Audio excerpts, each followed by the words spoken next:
এ লোক তার সন্তানকে নিয়ে ক্যাসিনোতে গিয়েছিল।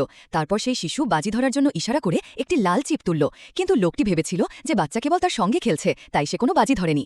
কিছুক্ষণ পর লোকটির মনে হল বাচ্চারা তো ঈশ্বরেরই রূপ। এই ভাবনা থেকেই সে আনন্দিত হয়ে গেল এবং নিশ্চিত হওয়ার জন্য চিপটি মুখে রাখল। এরপর সে শিশুটিকে আবার একটি চিপ বেছে নিতে বলল পরবর্তী রাউন্ডের জন্য। এবার শিশুটি একটি কালো চিপ তুলে নিল। লোকটি সঙ্গে সঙ্গে সেই চিপটি কালো পয়েন্টে রেখে দিল। রুলেট ঘুরতে শুরু করল এবং কিছুক্ষণের মধ্যেই সে জিতে গেল। মুহূর্তের মধ্যে তার 10,000 টাকা 10 লাখে পরিণত হল। লোকটি আনন্দে আত্মহারা হয়ে গেল। আশেপাশের ভিড় তার ভাগ্য দেখে অবাক ও ঈর্ষান্বিত হয়ে গেল। কিন্তু এই অর্থ তার জন্য যথেষ্ট ছিল না, কারণ তার ব্যবসা ঋণে ডুবেছিল। অনেক চিন্তা করার পর সে তার সমস্ত অর্থ একসঙ্গে বাজি ধরার সিদ্ধান্ত নিল।